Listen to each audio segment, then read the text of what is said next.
physically parasitize individuals experiencing extreme anger and codify the host's desires. This includes amplifying the host's natural strengths.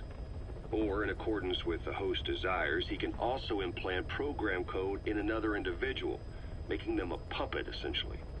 Human neural synapses transmit weak electrical currents between neurons. These electrical currents, though at a level difficult to observe, warp the magnetic field outside the body.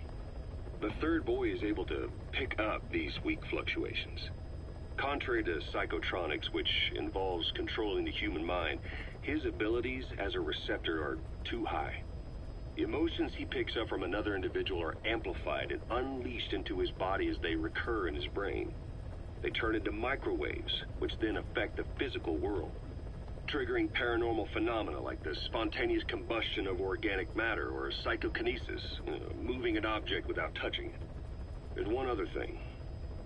While he's parasitizing a host, the boy's ego gets shut away, allowing the will of the host to take control of his powers, like some annoying static drowning out your own voice. That means he isn't responsible for what's been happening. Somebody's extreme anger has manifested through the third boy's powers in ways none of us could have predicted, which would mean this was going on somewhere around us. Looking back on it, a lot of things make sense now. The man on fire, Sahelanthropus, they both came to life thanks to the third boy's powers. Everything has been happening through him as a catalyst. We first saw him in the hospital on Cyprus. The boy parasitizing the man on fire's desire for revenge gave him his new abilities in return. He next appeared at the Hamid Fighter's Fort where the honeybee was hidden.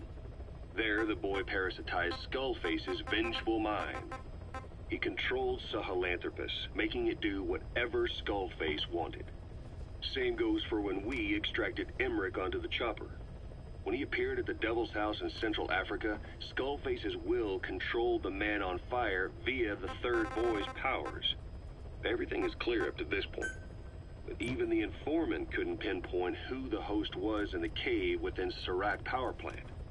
Sahelanthropus suddenly became active, then crushed not only the man on fire, but Skullface as well. Surely neither of them could have been the host. Who else was at that location and bore anger more extreme than either of them?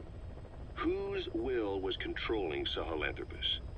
According to the report, emotions transmitted...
Out to hell!